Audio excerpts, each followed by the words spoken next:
ayeli biso basango kitoko na Vision News, na Vision News. Tokoyeba makambo ya badongolo miso na bato malamu nani etelemeli banani na Vision News. La nete katanga kopesa bino éducation ba foyer nyonso ya africaine na Vision News. Bakolobela ba biographie ya ba star nyonso ya mboka Congo. Notre cause est juste tokolonga beze shida yo bapesi biso et fongoli Vision News de tina génération future. Vision News. Vision News, abonnez-vous. Bonjour, bonsoir, très chers internautes, partout où vous nous suivez devant vos postes téléviseurs sur visionnewstv.com. Je suis Aziza ABC Plafond, la maman des 3G, votre simple présentatrice de l'émission Les Sportifs en Marche. Aujourd'hui, j'ai le plaisir de recevoir pour vous un monsieur que vous avez tellement tant recherché. Il s'appelle monsieur Tambwe Ngoyi Tamar. Devant nos plateaux, je vous présente monsieur Tambwe Tamar. Merci beaucoup. Bonjour monsieur Tambwe. Bonjour madame. Comment ça va? Oui, ça va très bien. Vous allez bien? Très très bien. D'accord. Monsieur Tambwe, na c'est pas que vous avez sur le plateau na biso. Vraiment ça a un plaisir parce que to bengi trop batu baluki ba mettre Tambwe akenda puis mettre Tamar akenda puis. Donc vraiment on a plaisir de répondre à l'invitation na biso. Batu balingi ba qui est maître Tamar Tambwe Ngoyi. Merci na parole pesingai. Maître Tambwe Ngoyi Tamar nazali karateka. Na bandi karateka na Matonge, na koli na Matonge. Nazamu kwa ba grand karateka Congo azali banda. Ngai wana Maître Tamar Tambwe. Merci, j'espère que vos téléspectateurs ne sont pas si une réponse. Non, maître Siko, Batu Balingi Baye, vraiment maître Abanda Sport na âge nini. Ah bon, na bandi karaté na âge à 7 ans. Na club nini. Na club karaté club Budoche, yo babini karaté club Matonge na Imika. Na Imika. Bato baebi Imika te, Imika ezali juste na Matonge. Donc ce qu'on a juste un rond-point Victoire au Tali, c'est comme si nous tozo kende stade de Vama. C'est juste à droite, à côté, il y a, si je me rappelle bien, il y a une médiathèque ou bibliothèque, moi, mon nez, juste à Matonge, parce que nous sommes sur Tokola, nous avons ça, la compétition, voilà. Maître Siko, Tonito, et là, on est vraiment où est ça, là, qui est non, maître, épée, ça, au goût, envie, il y a comme ça, le sport karaté, Hollanda, qui moutou, biozaki, na, ende baluba, vous avez une fan, na yo, bien vedette, moi, yo, bando, talo, bando, sepe, la, na yo, et c'est un qui est non. Maître nga pa efuna zaka lokola mutano za na idole na yo ou bien kaka yo moko la muka na tongo mo boye sanke o bando sala karaté te karaté ali sport moko na koloba eza na iné na kati na ngai donc na zai mo bo terminer karaté na nzoto parce qu'il y avait d'autres sports na bete ki bale tambele na skoka o pasape ba sport mosume na préférer karaté parce que na moi karaté za sport mo complet. Pourquoi na sala karaté? Parce que na za mutu moko oyo mama botanga na invité na mona qui était donc ba ko ibete na mona mama botanga te alors pourquoi na ze ko banga tellement trop et singa ina sala ta sport mo a combat de façon ikoka ko remplacer ni parents na nga wana kufa donc côté exprimer to mona ba ya do ba benga ba yakuza kwa nga peno za mo amo ke so mutache yo poche telibaya oh na karaté kana bani karaté na 73 ouais moi ali fortement temps ba obuna na kisasa nga na déjà ceinture orange. Wow. Na 60 ba ali fortement ba obuna na 74 nga na déjà ceinture orange et na ça sport on a cachette mon père ne voulait pas na ça sport. Pourquoi j'ai combattu la ngalo wa liki elle n'a jamais na s'azarder au sala sport abi sport social sport quoi bon ba ça ba sport avant moi que na le musno ko bunga na ko comme délinquant partout au monde mais na sala sport eza discipline moko et rendre ngala zalandi na zalelo. OK, là c'est fait bon na habité maître pour batu balingi ba yeba po to comment yo kaka que non maître parce que dernièrement na mbaki ndeko na biso mo Rachid Mamboleo. Il n'y a pas appelé kaka sportif, il y a ça là, judo, karaté, self-défense, et puis, à ça sous liter, à ça là sous catch. Na tuna kenga bi comment batunyo so bakoma ka non maître et pourquoi cette appellation là de maître ya lobi nanga pour na ozala maître il fallait qu'il ose ba formation ou bien ose à l'école formateur comme maître donc comme professeur pour ba benga maître ce qu'on appelle na benga pe au maître na loyengete po na lina yeba pourquoi osa maître pourquoi na benga maître puis pourquoi batu mususu ba benga maître expliquer biso osa na ba ceinture nini osa soit une école formateur pour to benga maître puis bato bazotala so ba yeba qui est vraiment maître tama tambwengo osa ma maître ya maître ou bien kaka maître ndenge bato bakoma kozona bango ba sirno ba lataka na bango maître ou bien ndenge ni expliquer na nos populations ba yeba puis na ba fan na onyo surtout d'abord d'abord mon maître je m'en maîtrise na kena sport musulante na kena sport ngal sala karaté pour ne bien ou bien voilà na karaté deux ba ceinture be to na ceinture blanche jaune orange verte bleu marron donc passer ceinture noire premier dan tout ça là ça na ba Q on a détaillé ba Q était parce que tu comprendre ba Q. Excusez-moi mais il faut expliquer moi ndambo parce que même ngai na sportif mais na sala karaté te Q wana ba bonga ba comprendre ba niveau eza niveau ba degré ba niveau non c'est 9e 3e wana so que na ba premier dan deuxième dan ko ba degré ba niveau ya ceinture noire voilà ya ba benga ba Q ba Q ezali de ceinture tout le ceinture de couleur tu comme ceinture marron ceinture marron za premier Q. OK. De premier Q au comme premier dan, donc comme ceinture à premier dan. Alors quand on parle de maître, on se sort des mots maîtrise. Maîtrise, voilà. Alors, comme on dit maîtrise de soi, c'est ça. Ouais, mutu benga maître, mutu azali na maîtrise ya art azo salawana. Mutu akoki ko transmettre art azo salawana. C'est différent na ba maître akumi libende na coin mo bwa vimbi, akobeta batu na coin, aboteli batu akena bara beti batu non rien à voir nga so écran to we banonga pété ça se voit c'est depuis star le lansano ko tout quoi maître ça fait c'est depuis 73 na sala karaté tilelo wow donc tilelo met au continent na sala karaté toujours y a on regarder tes donc benda beauté dans un travail de façon que non to ko transmettre au so to zwaki so ningmanda ko banda ko détailler karaté biso to sala karaté comme lelo biso ne to sibir biso ne to fungoli nzela pona lo karaté na Congo pesa stable parce que nous l'époque na biso to sena ba vie na biso bazali likolo ba vie na ba diversion na bango ezaki biso et ils apprenaient biso pe to ko apprendre sima na bango mais na ba compétition to biso ne to mundana na bango do ba nyokola bino biso ne to komisa bango ba grand tango sum parc aye son par 5 coréens ayana 80 qu'on modifie qu'on peut ça travailler à karaté na Congo parce que karaté c'est karaté non karaté qu'on a en 1960 mais pendant ezala reconnu na 68 de reconnaître karaté des fédérations il y a karaté semi na Congo na 68 donc 8 ans avant c'est karaté moins de de 68 ti 80 karaté c'est karaté moko oyo moni batsu bosa combat moito de tango bien sur les résultats parce que c'est qui n'est pas la blague. Or que n'époque à l'élo karaté comme on comprend le karaté c'est un coup de poing et ça n'a malgré ça un coup de pied et ça peut avoir projection.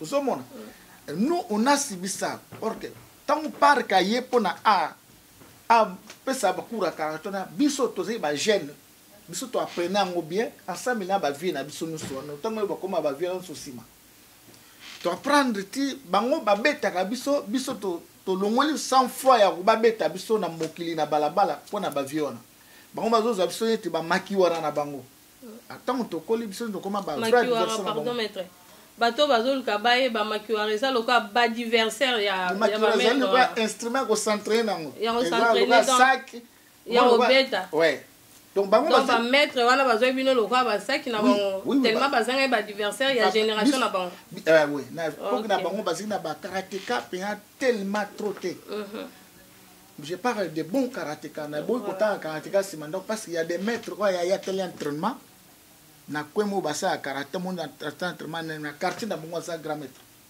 répétant la tisaka farine tout ça azosala karaté ndenge na ye nga nasali karaté na lumière nakoli na karaté na lumière ti nde naza lelo nasalaka karaté na lumière naza toujours affilié banda 73 ti lelo nazalaka affilié na fédération sika mboka nyonso nozala.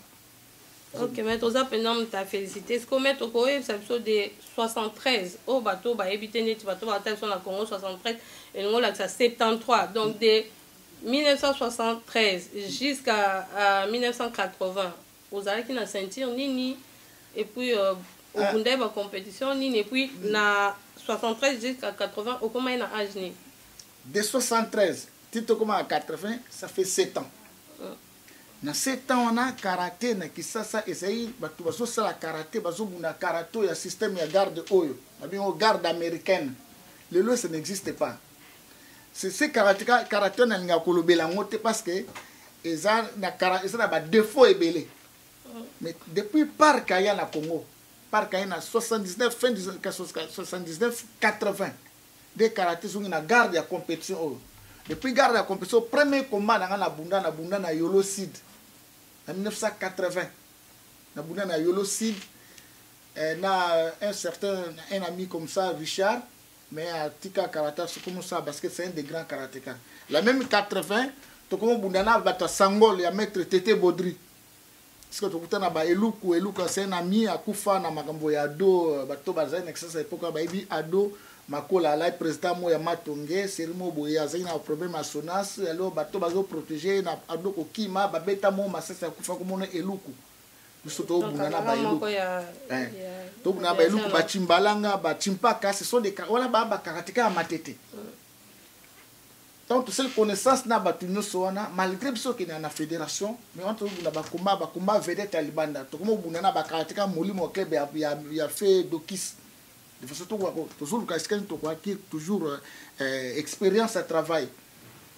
Après, tant que côté de la compétition, de sa connaissance, na balinga ba baikon, ba washino ba ekoya, ba mifune.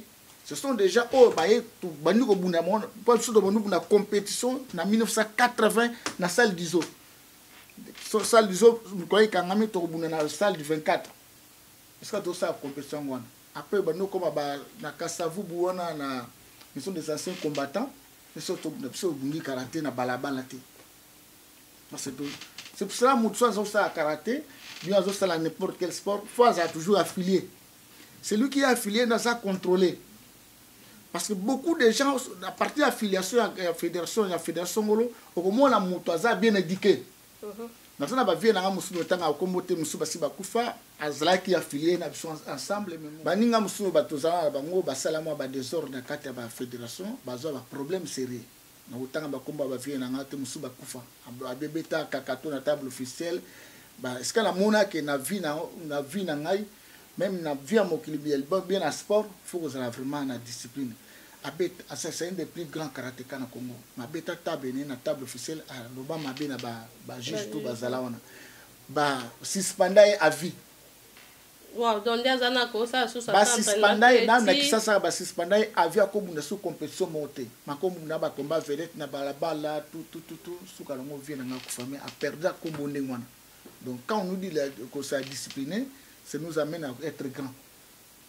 Pour nous ça karaté na bundi ba compétition nyonso de 73 à 80 na bunda na ngate tozali ko apprendre kaka na kata el sangala ba vie tozo bango ba bunda kuna biso tozali to sa ba combat lever les rideaux ba combat lever les rideaux na pota ngango teza ba combat na ngaite to sa ba lever les rideaux pona toko ka kokola na partir à 80 to bando bona ba compétition na ba salle d'Iso partout wana bando tanga ko bunda na ngai après 6 ans après na bunda na équipe nationale kota na équipe nationale.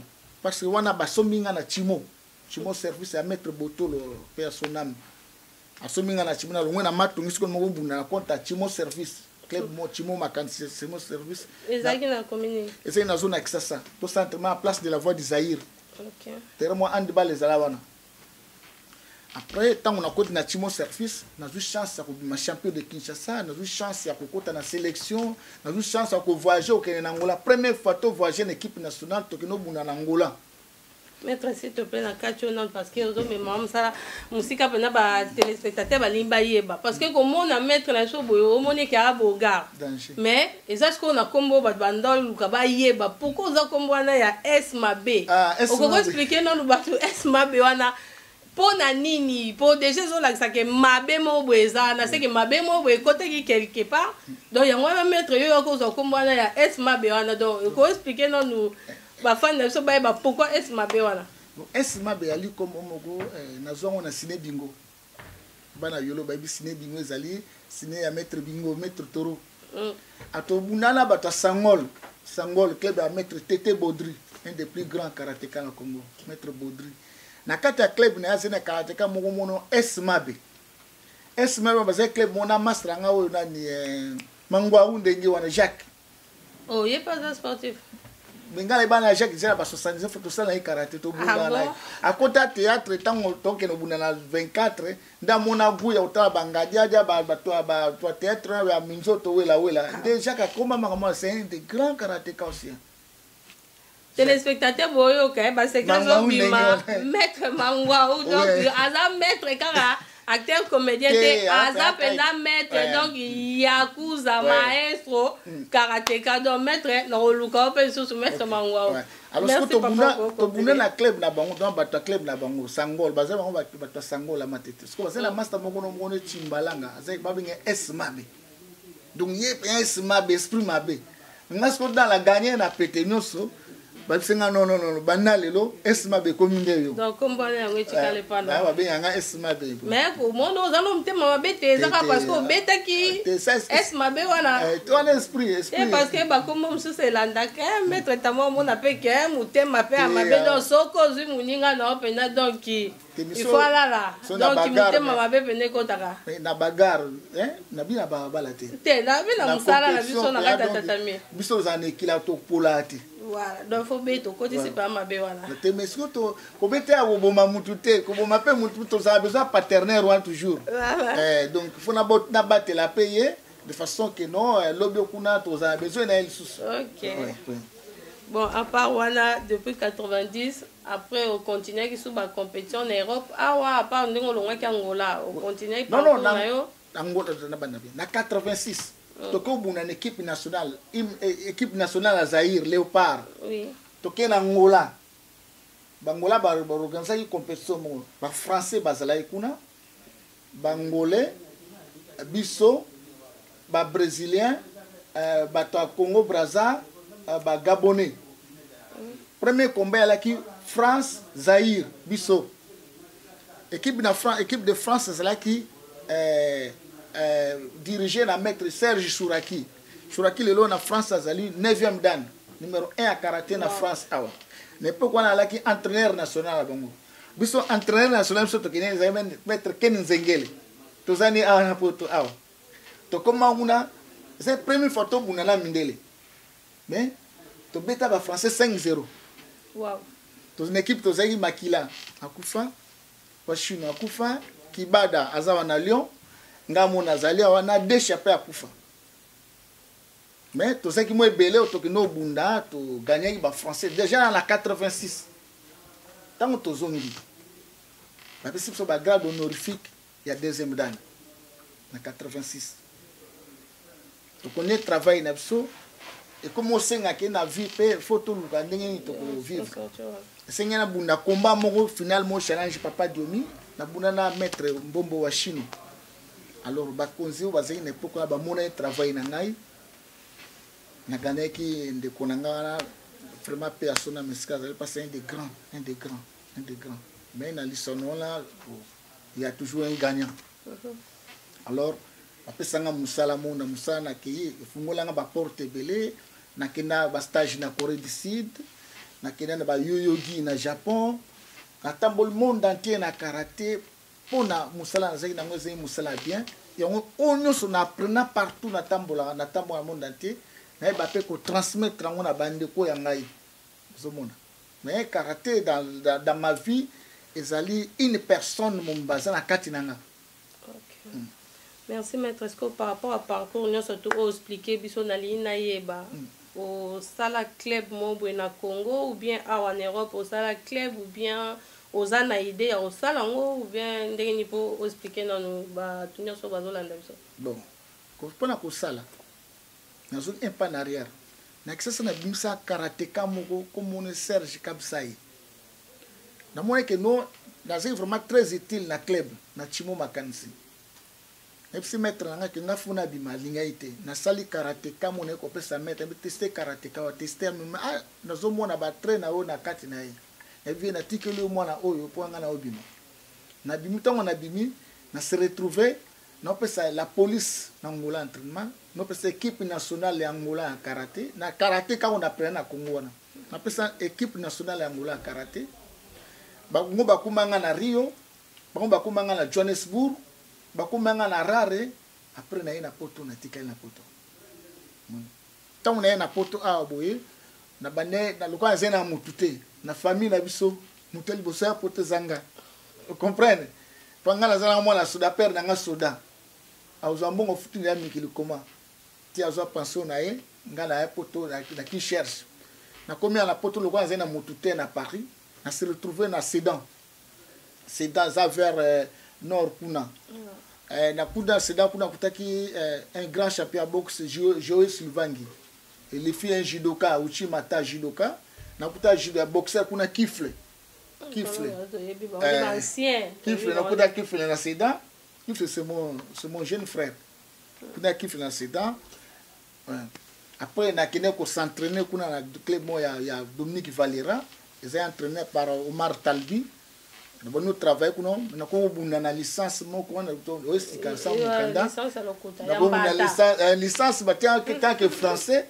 Mais nous avons une licence en moté.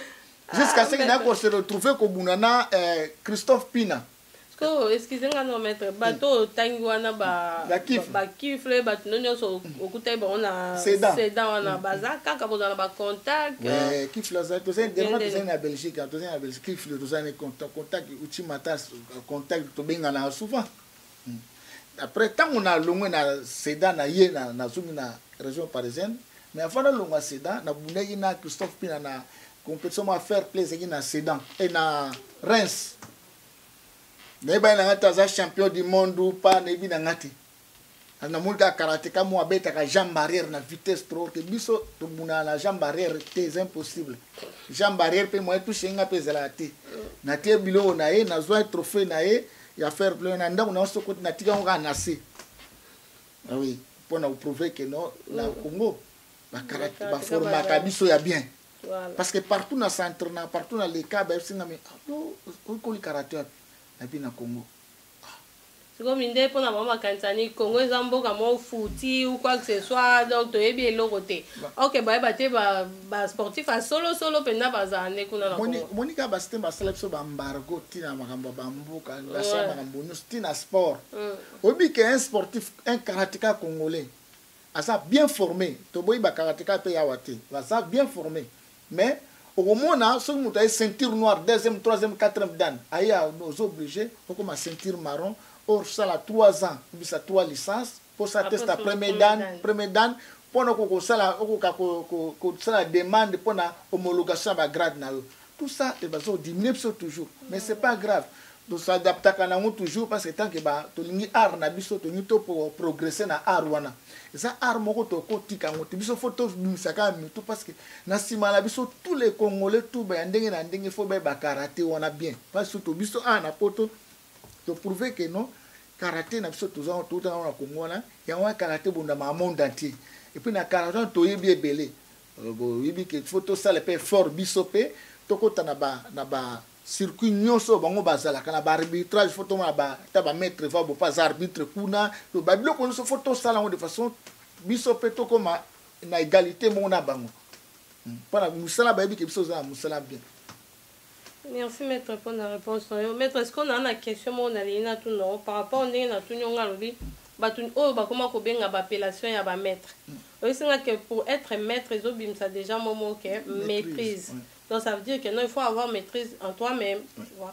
Maintenant, nous devons comprendre que eza na ba sportif oyo ya biso ya mboka surtout ya biso Congo RDC au bazo qui biso vraiment soni comme tout à l'heure t'as dit que non il faut pas être gonflé ou mais maman bende pour ba mona o ko za maître eza vraiment na ba maître o eza que non ba aza maître aza ceinture noire aya ba championnat na poto pona titre na ya maître vraiment ba bien que en tant que sportif équipe nationale mais baza ko bunda na ba balabala ba kotise ba on na ba réseaux sociaux donc et tamboli tout le monde entier vraiment maître conseil ni maître okoki pesa bango en tant que yo maître esma be donc oza vraiment papa na musala na wana po oza ancien na ancienneté au banda tozo mona depuis 1973 puis jusqu'au jour toza na 2018 ozo continuer comme musala na yo vraiment papa conseil ni okoki côté ya bande connexion na ba sportif o bazo bunda na balabala bato nyonso bacheche bango na ba réseaux sociaux mais nga napesa mutu conseil te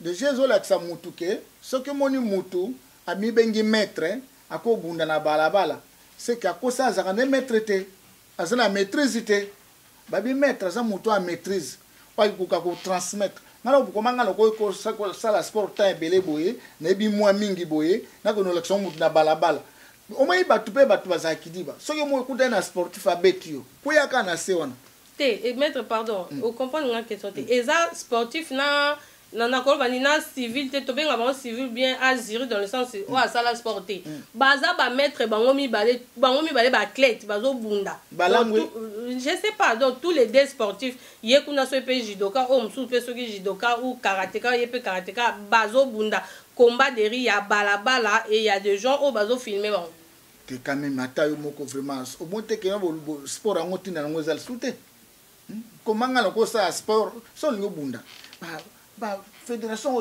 ya judo ezali ya karaté ezali ya boxe ezali kende ko s'inscrire kuna s'entraîner malamu bando bunda kuna ko bunda na balabala so okoyi mutu ebeti na libango kufi famille na access ba bando ke bi 1000 sus tozo 1000 okabiso moko boto tika nde ba je wana soki monique non oza mutu a maîtrise te ba benga ko maître te parce que oko transmettre ni mutali ko buna bala ozo transmettre kufa moni ngala sana ko beta mutuku jamais possible pour no beto koma so na zana bana na ndako na zana mwasi na bana na ndako hein ce sont des trucs au Babylone faut botu na ku ba question so moni ka muta ba habitude wana c'est kazara maître te à se trouver par hasard na milieu ba sportif mais azana conscience ba sportif te hein.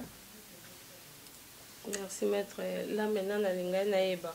Là comme programme na bino to en 2018 bozo préparer nini na club na bino boza na sortie moko officielle bona manifestation bona ba compétition au bozo sala na 2018 parce que to ebi que bientôt le 30 juin tout le monde na Congo na biso va organiser ba combat ba compétition pour na indépendance ya mboka na biso est-ce que bino pe boza na idée wana bo sala ko to pour na zwa ki collègue na ngamoko mamboleo tout à l'heure comme na seko Rachid bango bana ba programme moko ya le 30 juin bakoyamba ba karatéka ba boxeur ba catcheur ba judoka ba lutteur to ye ba bino pe en tant que ba karatéka en plus maître ceinture noire 5e dan maître Tamar SMB to ye ba bozana programme moko officiel ou pas bon ko ba ke tout ça programme officiel eza payante ozomona parce que biso tozo dépendre na fédération française ya karaté tous affiliés na fédération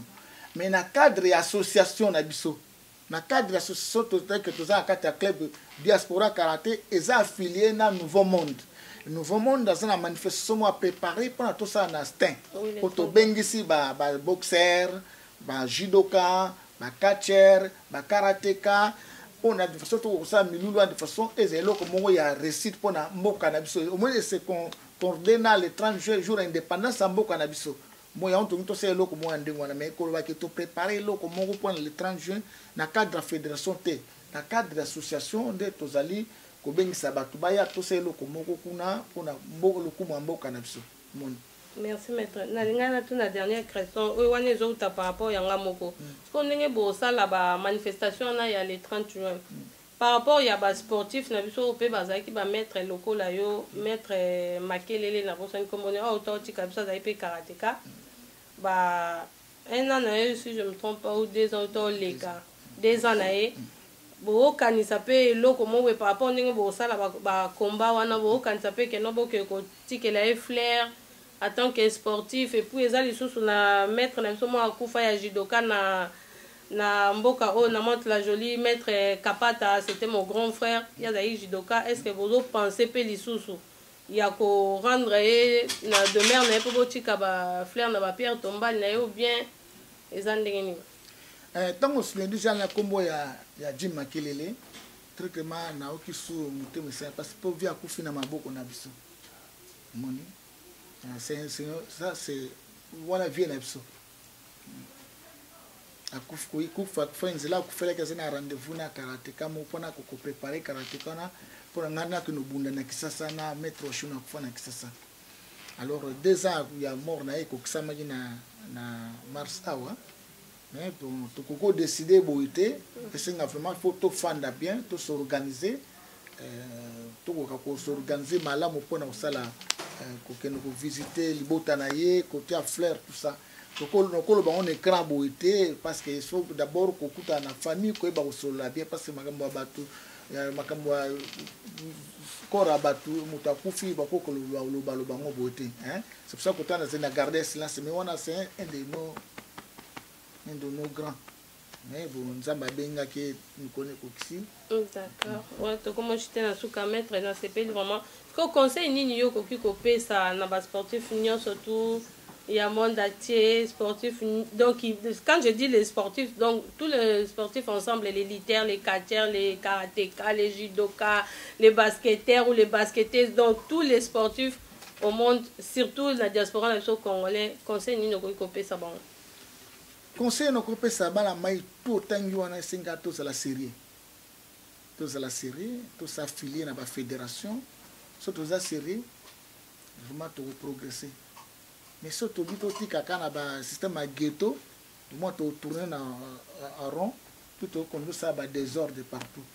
Mais entre temps na judo il y a des grands noms na karaté il y a des grands noms na boxe il y a des grands noms ouais moi na boxe tout ça, Yuri Kalinga, c'est un des grands boxeurs. Parce que ça le coup, il y a Mboka. Écoute, les lois Zobunda. Na judo, na judo. Les Mabé double, c'était grand judoka. Des très grands judoka. Pachito, c'était grand judoka. Baza considère toujours bien.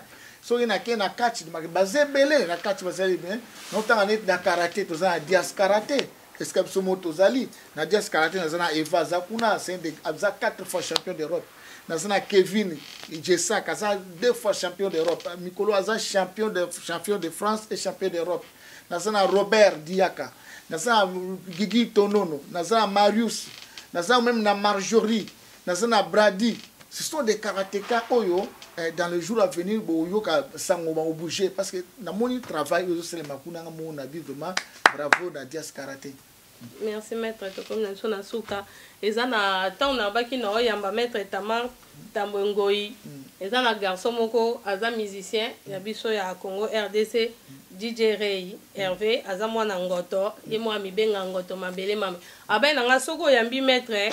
Il faut que image na ba tuba ba pena que za mettre parce que nande o che manette na chapeau ba bazon di maté est-ce que ça y est bien ça été mettre na respect à ba téléspectateurs non so mo ko longo la rai donc ba mo na pena que non et ça pena mettre Tama est mabe déjà ipserei na la tanga na ngiringiri wa re ok réponse na yo la tanga na tende ngiringiri to za classe mona igo kwele voilà Tanzania donc ngayo mettre Tambo ngo Itamar Mouchachino, l'artiste de tous les artistes, premier grand prêtre. Merci. Merci beaucoup. Voilà, merci beaucoup. Très chers spectateurs, tous ces pays, tout comme vraiment na souka pour la émission la biso. Bon s'abonner belé na visionnewstv.com donc na sabino ke makambu ya bien ezabakoto. Koya mettre na biso e kozala peka yete suka pete po bakoya kaya kaka na promettre bino toko zoka kaka invitation toko yambara peka ba mettre donc vraiment mettre na sepeli na pesa ba boya ngambote obligé donc c'est obligatoire et pas na biso na banina na mettre Kitenge là c'est un bagarreur un grand champion mettre Chuku Ça, Koumouna. C'est un des grands formateurs.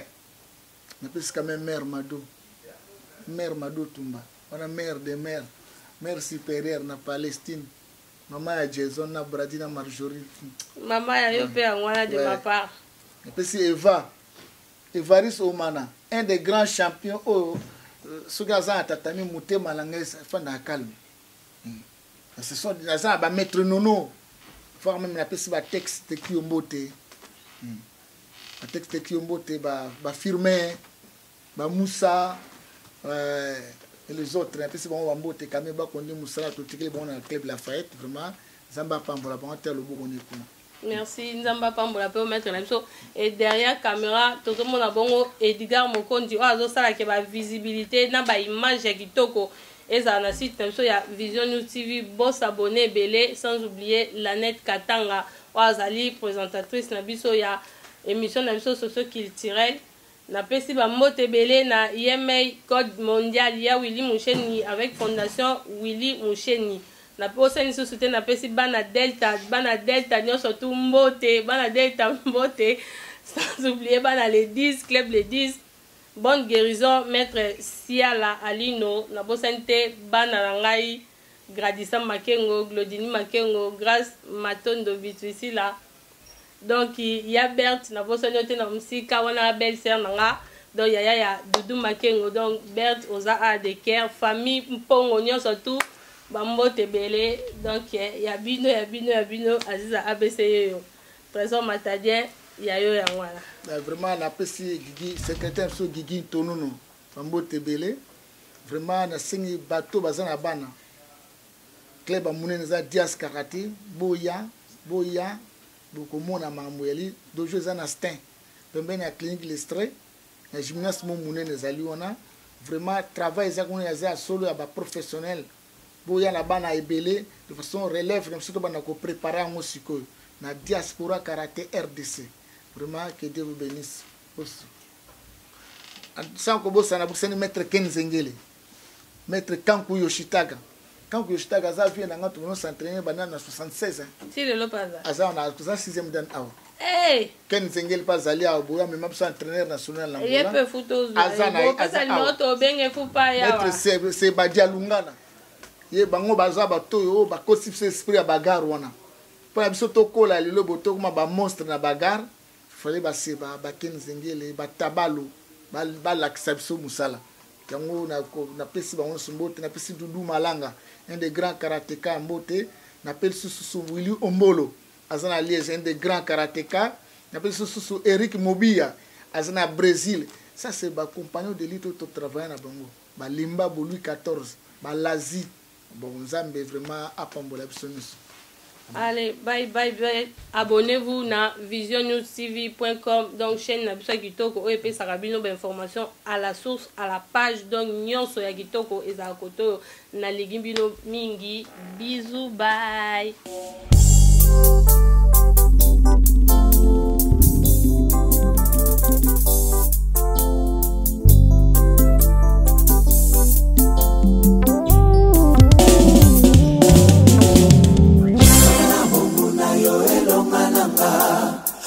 Saka mosuni na boku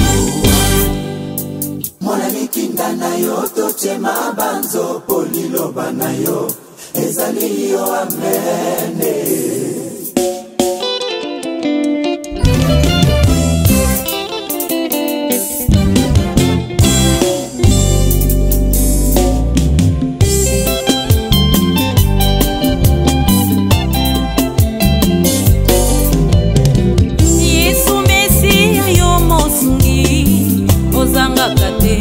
Natango ya wale ata mongu na ye na mapinga na ye elimo santu wakozongisa bango nsima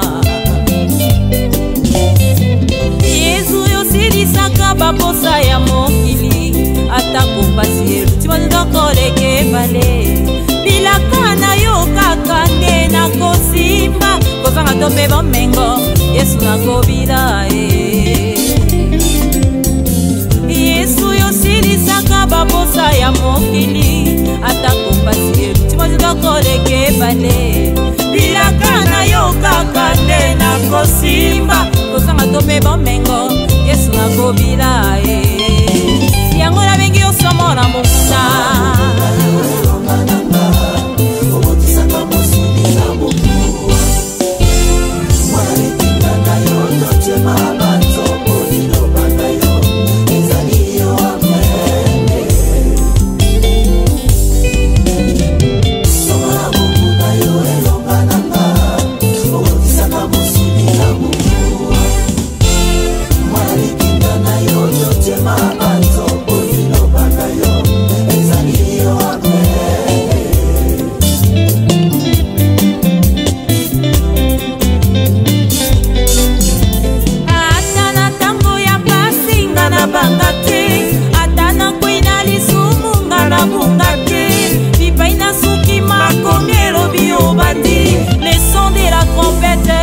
oza malamu nzambe.